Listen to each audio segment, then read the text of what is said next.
జీవితంలో ఒక్కసారైనా చేయాల్సిన యాత్ర చార్ధామ్. లత గారి ఆధ్వర్యంలో సంప్రదించండి. నమస్తే, వెల్కమ్ టు సుమన్ టీవీ. నేను పద్మిని. ప్రస్తుతంతో పాటు ప్రముఖ ఆధ్యాత్మికవేత్త, ప్రముఖ న్యూమరాలజిస్ట్, లక్ష్మీ నరసింహస్వామి ఉపాసకురాలు శ్రీమతి స్రవంతి గారు మనతో పాటు ఉన్నారు. మాట్లాడదాం. నమస్తే అక్క. నమస్తే పద్మిని. అక్క, కొన్ని సందర్భాల్లో జీవితాల్లో ఎదురవుతూ ఉంటాయి, ఇంక ఇది అవ్వదు, ఈ పని అవ్వదు, ఇంక ఇది వదిలేయటమే అని ఖచ్చితంగా అటువంటి ఎక్స్పీరియన్స్ అవుతూ ఉంటుంది అక్క. కానీ అది జరగకపోతే మనకి జీవితం లేదు అనే పరిస్థితి కూడా అట్ ఏ సేమ్ టైం జరుగుతూ ఉంటుంది. ఇటువంటి క్లిష్ట సమయంలో ఏదైనా మంచి పరిహార మార్గం ఉందా అక్క? ఈ పని ఖచ్చితంగా అవ్వాలి అంటే, ఇప్పుడు జటిలంగా ఉంది అంటే ఏదైనా ల్యాండ్ అమ్ముడు పోవాలి, అది అమ్ముడే పోవట్లేదు, ఏళ్ల తరబడి ట్రై చేస్తున్నాం. ఇల్లు కూడా అంతే. సో ఇట్లా, లేకపోతే తిరిగి రావాలి, మనం ఇచ్చిన డబ్బులు అసలు తిరిగి ఇవ్వట్లేదండి, కొన్ని ఏళ్ళు అయిపోయిందండి అని అంటుంటారు పాపం. సో ఇట్లా చాలా జటిలంగా ఉంది, దాని నుంచి బయటపడాలి, ఏం చేయాలి? పని ఎందుకు అవ్వదో చెప్పను నీకు. ఆ కర్మ అనేది అడ్డుపడుతూ ఉంటుంది.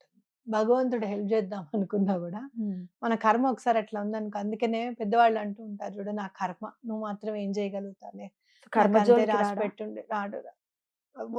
గురువు మాత్రమే రాగలుగుతాడు, గురువు ఎంటర్ కాగలుగుతాడు కర్మ విషయంలో. భగవంతుడు రాడు కానీ గురువు వస్తాడు. అడుగుతుందేమో కర్మ, ఏమైనా దాకా ఎంటర్ అవ్వద్దు కదా మరి అని అంటే, భలే చాలా చాకచక్యంగా ఆయన నడిపించేస్తారు. శ్రీపాద శ్రీ వల్ల చరితామృతం చదివితే మనకు అర్థమైపోతుంది అనమాట, కర్మని ఎంత బాగా ట్యాకిల్ చేస్తారు శ్రీపాద శ్రీ వల్లభులని మనకు అర్థమవుతుంది. అలా మనం చూసుకుంటే గనక, మరి కర్మ పరిపక్వం అవ్వాలి అంటే ఏంటి అని అంటే గనక, చాలా ఈజీగా సులభ సాధ్యంగా మనకి వెంటనే పని అయిపోయేది ఎవరినయ్యా దండం పెట్టుకోవాలి అనుకుంటే శ్రీరామచంద్రమూర్తి. కష్టము అంటే ఎవరు దానికి తెలిసిందంటే శ్రీరాముడికి. అవును, అయ్యో నేను పడ్డ కష్టం వీళ్ళు పడకూడదు అని ఆయన తొందరగా పని చేస్తారు అని ఖచ్చితంగా చెప్పుకోవచ్చు. చాలా మంది ఆయనను మనకి, శ్రీరామచంద్రమూర్తిని మీరు పూజించాలి అంటే, మోక్షం కావాలంటే స్వామిని పూజించండి, ఆయనను పూజిస్తే కష్ట నష్టాలు వస్తాయి అని చెప్పి ఆయనను దూరం పెట్టేశారు. అందుకే అసలు ఈ ధర్మ మార్గం అనేది మనకి పరిచయం లేకుండా పోయిందని అనిపిస్తుంది నాకు. మరి ఆయన దూరంగా ఉంటే మాత్రం మనకు కష్టాలు రాలేదు, అదే ఇన్ఫాక్ట్ ఎక్కువైపోయాయి. ఒకవేళ ఆయన దూరం పెడితే ఎక్కువైపోతాయి కూడా. నిజమే, ఎక్కువైపోవాలి కూడా. రాముడిని దూరం పెట్టడం కదా. కాబట్టి ఇది రాముల వారిది తంత్ర ప్రయోగము అని చెప్పుకోవచ్చు. ఓకే, తంత్ర ప్రయోగము అని చెప్పుకోవచ్చు. మీరు ఏం చేస్తారు ఇది అంటే, టోటల్ గా ఇది 5 సండేస్ పూజ అనమాట. 5 ఆదివారాల పూజ. గుర్తుపెట్టుకోండి, కన్ఫ్యూజ్ అవ్వద్దు. 5 ఆదివారాల పూజ. ఫస్ట్ ఆదివారం మీరు ఏం చేస్తారు అని అంటే, స్వామివారిది రామ పట్టాభిషేకం ఫోటో ఉండాలి. ఏమండి మా దగ్గర లేదు, ప్రింట్అవుట్ తీసుకోండి, తప్పలేదు. ఓకేనా? ఒక ప్రింట్అవుట్ తీసుకొని ఒక అట్ట ముక్క మీద పేస్ట్ చేసేసుకొని పెట్టుకోండి. 10-20 రూపాయలనే అయిపోతుంది మీకు చక్కగా. అంతే. ఫోటో తెచ్చుకోవచ్చా, చిన్నది పెట్టుకోవచ్చా, పెద్దది పెట్టుకోవచ్చా, ఇవన్నీ వద్దు, తెచ్చి పెట్టుకోండి చక్కగా. పెట్టుకొని ఏం చేస్తారు అని అంటే, ఆ రోజు స్వామివారికి దండం పెట్టుకొని, ముందు రోజే శనివారం నాడే వడ్లు తెచ్చుకోవాలి, బియ్యం వడ్లు తెచ్చుకోవాలి.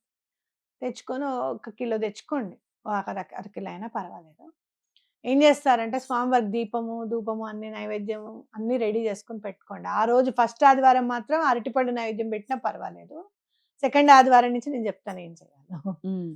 ఈ గుప్పెడు వడ్లు తీసుకోండి చేతికి, గుప్పెడు వడ్లు తీసుకొని పక్కకు పెట్టుకొని, ఒక్కొక్క వడ్ల గింజ ఒలవాలని. ఒలిచినప్పుడు ఏ మంత్రం చదవాలి?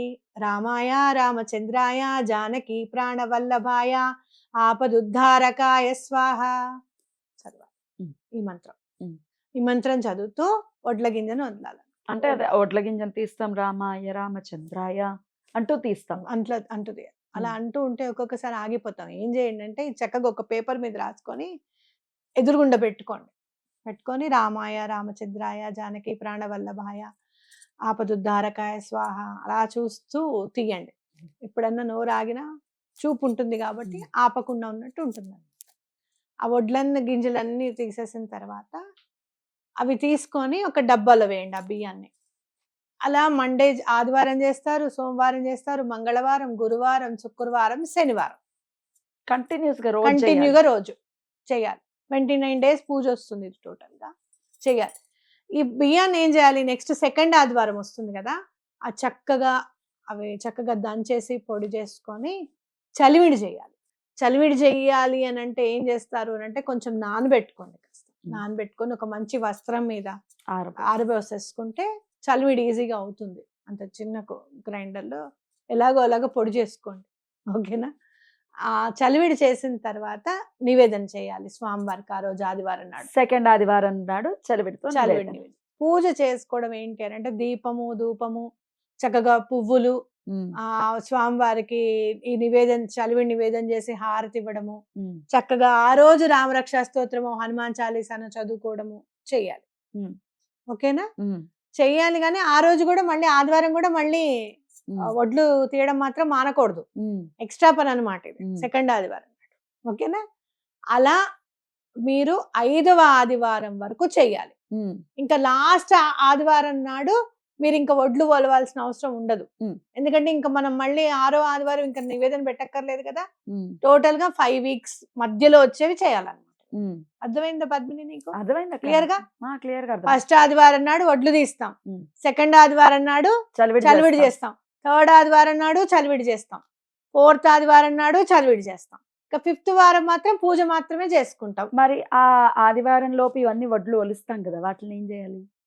నెక్స్ట్ ఆదివారానికి చలివిడి చేస్తున్నాంగా ప్రతి ఆదివారానికి. ఉమ్. 5వ ఆదివారం కూడా అంత లాస్ట్ ఫోర్త్ వీక్ చేసిన బియ్యం ఉంటాయి. ఆ ఆదివారం రోజు ఒక్కటి చేసేస్తాం. ఇంక వడ్లు ఒలవంగానే నివేదన పెడతాం. నివేదన చేస్తాం. ఓకే. అంటే మొదటి ఆదివారం ఏమో వడ్లు తీయడంలో ఒలవడం వలవడంలో స్టార్ట్ అవుతుంది. అవునవును. ఆఖరి ఆదివారం ఏమో చలివిడితో ఎండ్ అవుతుంది. ఎండ్ అవుతుంది. చూసావా అర్థమైంది. ఎంత సింక్ అయిందో ఇక్కడ? అర్థమైంది. అర్థమైందా రైట్. నీకు? ఎప్పుడు మొదలు పెట్టాలి ఇది? ఆదివారం నాడు మంచి తిథి ఉండాలి. ఏ తిథి? అంటే త్రయోదశి పాడ్యమైనా పర్వాలేదు. మనం జనరల్ గా పౌర్ణమి వెళ్ళిన పాడ్యం చెయ్యము. ఏ పని కూడా మంచి పని కాబట్టి పాడ్యం కూడా తీసేయండి. పంచమి, త్రయోదశి, పంచమి, సప్తమి అయితే చాలా మంచిది. ఉమ్. ఆదివారం సప్తమి వస్తే చాలా మంచిది.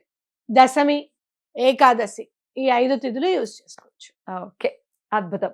ఇలా చేసుకుంటే ఎటువంటి కష్టతరమైన సమస్య అయినా తీరిపోతుంది. ఎటువంటి పరిస్థితుల్లోనూ తీరుతుంది. ఇక ఇన్నిసార్లు ఈ మంత్రం చదవాలని ఏం లేదు. ఆ ఒడ్లు ఒలిచేంతసేపు చదవాలి. అవును, అంతేనా? అంతే. ఓకే. అలాగే మధ్యలో ఆడవాళ్ళకి అడ్డొస్తుంది అప్పుడు.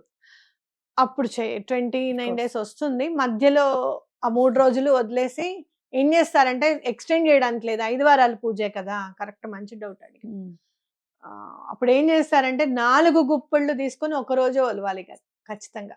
ఇది మగవాళ్ళు చేస్తే బాగా కలిసొస్తుంది. ఉమ్. ఆడవాళ్ళు చేస్తే ఏంటి అనంటే అలా చేసుకోండి. లేదు అంటే ఒక 4 రోజులు ఎక్స్టెండ్ చేసుకొని 6వ ఆదివారం వరకు చేయండి. తప్పేం లేదు. ఎందుకంటే ఇది మనం చెప్పడం ఈజీ వడ్లు ఒలవడం.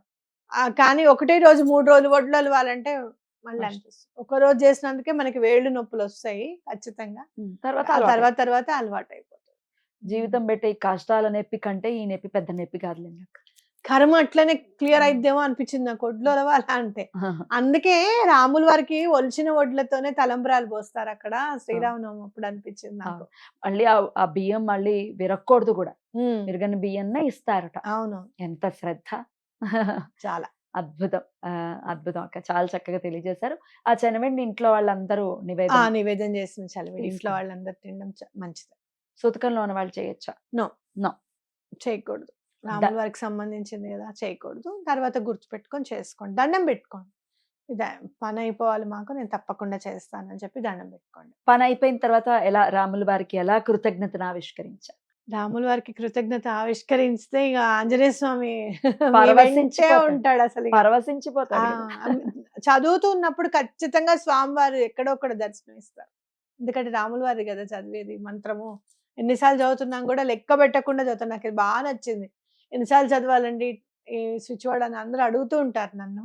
కానీ ఇక్కడ ఇన్నిసార్లు చదవండి అని లేదు. ఆ గుప్పిట వడ్లు అయిపోయేదాకా చదవడమే అన్నమాట. తప్పకుండా. అయితే రాముల వారికి ఏం చేస్తారు అనంటే బట్టలు పెట్టండి. అంటే ఇంటి పెద్దకు పెడుతున్నట్టు ఫీల్ అవుతాం మనం. అవునా కదా? చక్కగా లక్ష్మణ స్వామికి, ఆంజనేయ స్వామికి, రాముల వారికి పంచల జత తీసుకొని అమ్మవారికి చక్కగా మంచి చీర తీసుకొని వెళ్ళి పెట్టండి. అద్భుతం. ఏదైనా శుభకార్యం కోసం చేస్తున్నారు అనుకోండి, మీరు కూడా రండి, రాముల వారు ఆశీర్వదించండి అని చెప్తూ మీరు అది ఇస్తే తప్పకుండా ఆశీర్వచనం అనేది తప్పకుండా వస్తుంది. అద్భుతం అక్క. చాలా చక్కటి మార్గాన్ని సూచించారు. చాలా బాగుంది. చేసుకోవాలి అని అనిపిస్తుంది. అసలు మామూలుగా ఏదైనా పని చేసుకుంటూ కూడా రామాయ రామచంద్రాయ అని చదువుకుంటే కూడా చాలా బాగుంటుందేమో. చదువుకుంటే బాగుంటుంది. మనం మర్చిపోయాం ఏప్రిల్ 23వ తారీఖు పుష్యమి నక్షత్రం.